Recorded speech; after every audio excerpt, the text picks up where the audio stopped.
hobbyists. Here we are today with another unboxing. I know it's unusual for me to be doing this, so I'll keep the waffle to a minimum. The main reasons why I'm doing it today is that this is my project that I'm going to be working on. Another reason is that the chief engineer has been excused on medical grounds. A dog tried to bite him on his arse, but missed. Anyway, over to me. It's time to finally unbox my Land Rover Defender on the CC-02 chassis. I've always liked Land Rover Defenders, obviously the older one, not the new one that looks like Crichton's head. But with the Land Rover Defender, I feel one day it's a car I could own, but I'd have to find the right one. And now they're getting older, they're getting harder to find, and the price seems to be creeping up more and more. Speaking of price, this is let's say a mid-range kit, because obviously things like a Grasshopper you can get for about £100, but then if you're looking at tanks you're looking at £1,000, but this comes in just roughly about 200-ish, give or take the odd penny. And we bought these ones when we went to Yorkshire. Where else to get a Land Rover Defender from Yorkshire? So let's have a look at the box. So here on the front, got a nice picture of a fetching Land Rover. It tells me that LED parts are included, so I can have lights. It says it's shaft driven, 4-wheel drive, high performance road car, cross-country chassis, and some bits and bobs in Japanese, which I do not understand. If we turn it around, excuse the ring lamp, it's very dark, it's January. Right, so on the back here, let's have a look. It tells us that we need to have all this stuff, which they don't include. And it also gives us a list of tune-up parts, which we can have to make it even tunier, I suppose. It's one of the smaller boxes, not the big white Tamiya box, but I suppose for storage purposes it's quite good really, because all those white boxes do soon start to add up, and you know, you could build yourself a city out of them. Maybe we'll have a box fort one day. And on this side here, it just gives a breakdown of what the chassis looks like and a few bits and bobs. So anyway, I think it's time that this thing gets finally opened. The chief engineer has been mocking me for a while because it's not seen the light of day since I bought it. So we'll give it the obvious shakes. Blooming heck, why do they make it so hard? Right, so there is something in the box, and it isn't just filled with bricks, which did feel that way at times. But anyway, so what do we get in our box? So first of all, comes with a Carson ESC, which, if I'm sure that these things are got a little thing there saying it's, where are we? There we go. To say it's waterproof. Well, maybe it's more water resistant. I know in the 80s there was a big thing really about what's the difference between waterproof and water resistant to a lot of Casio watches.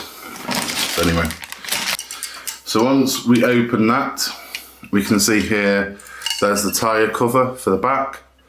Nice RC so-so logo will look good on that. We've got the grille.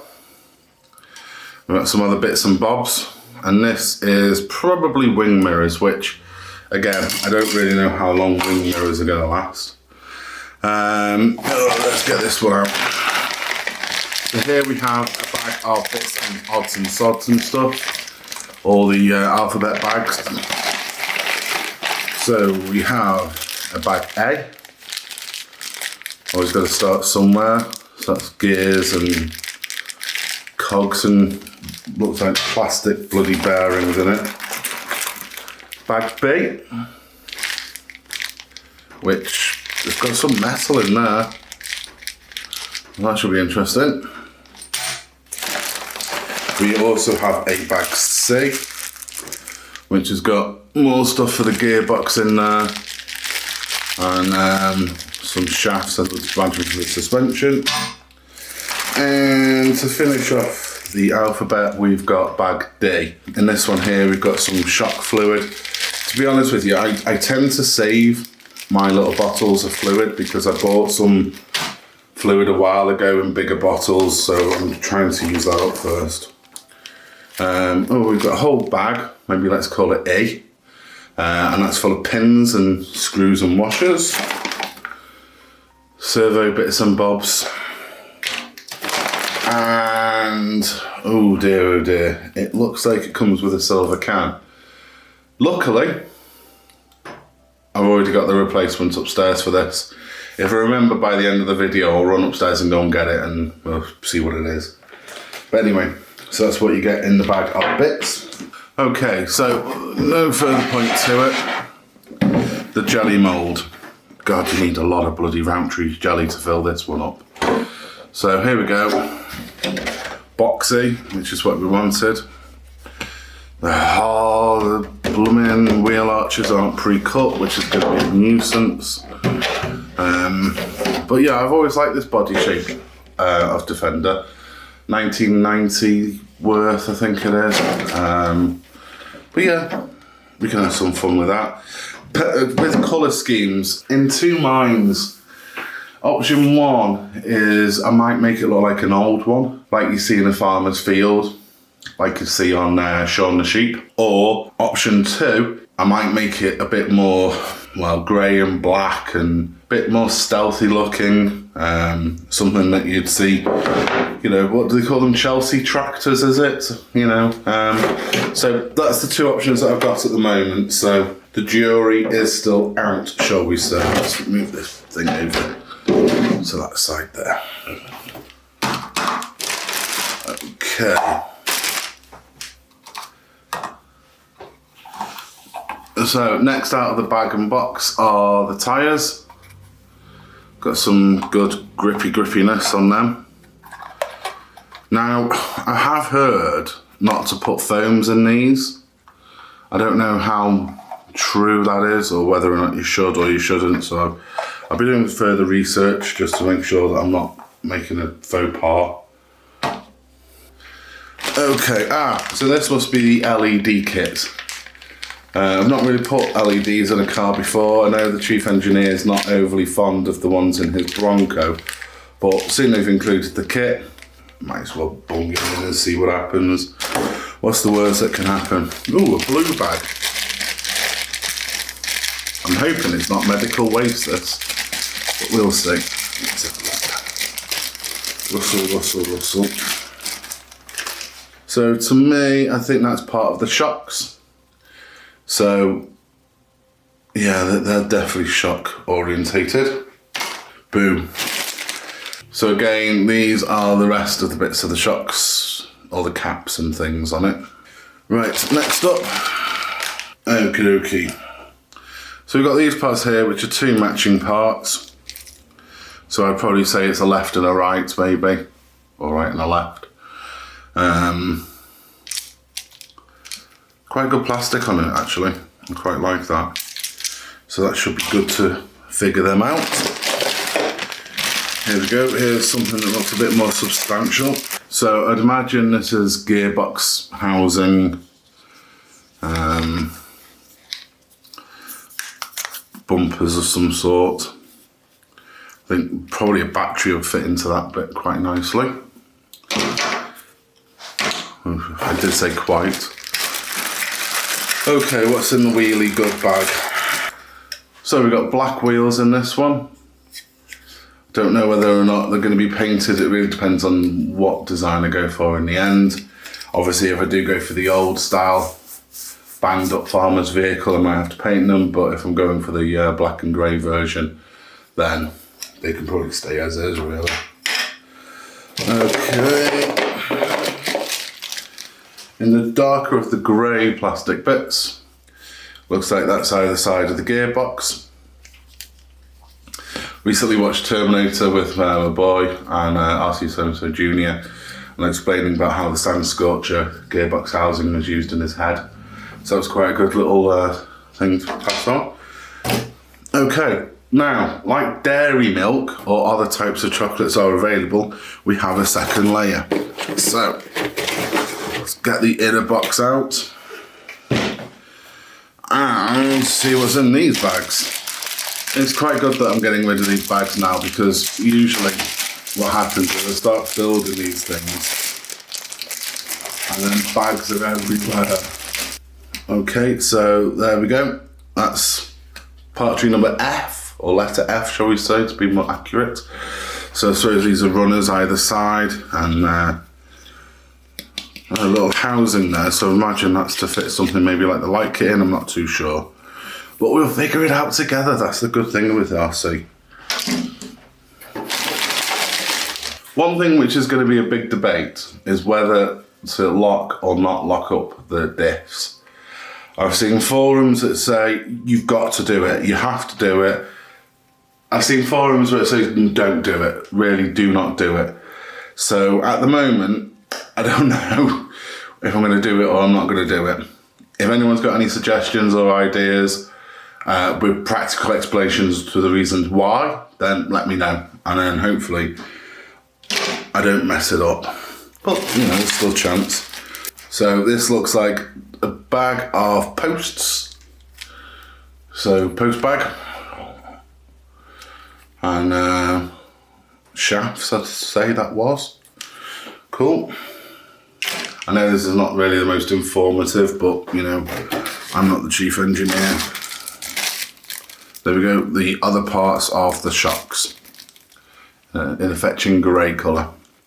So a lot of it at the moment is grey and black, which makes me start to think, do I just do it in grey and black?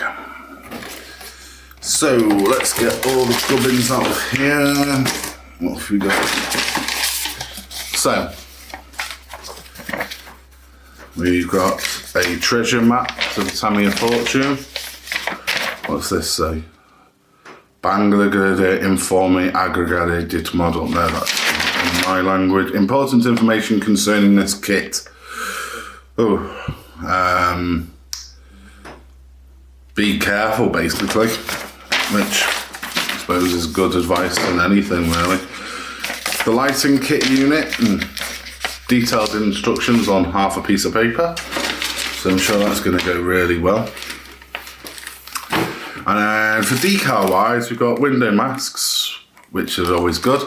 But there's a good video out there on how to make your own, which I'll link here.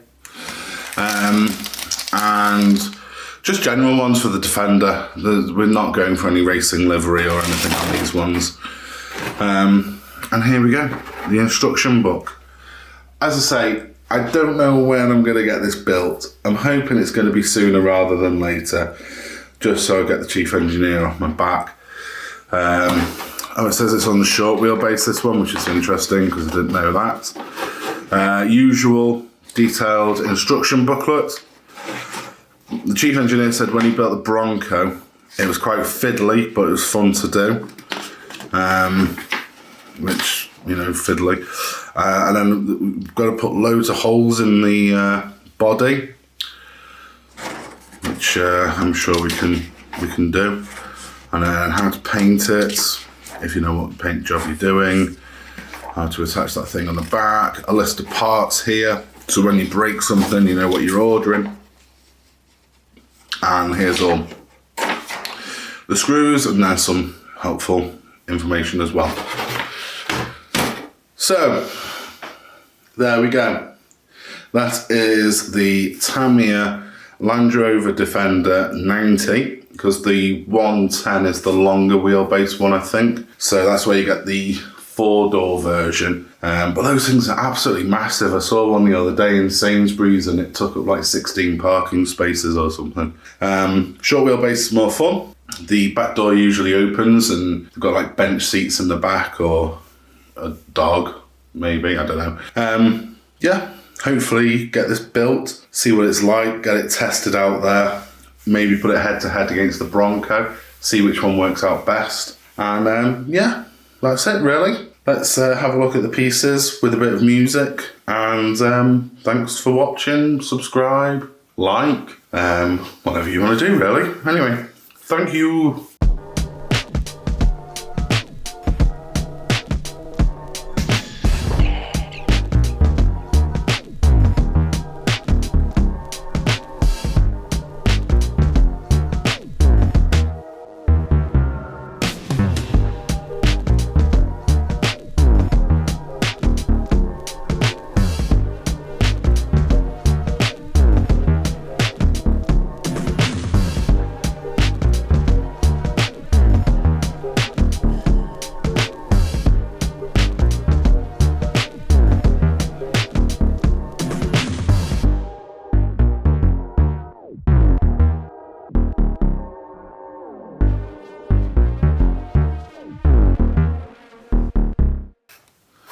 Right, don't worry, I did remember, I've just run upstairs. This is the motor that is going into it. It's a CR tuned.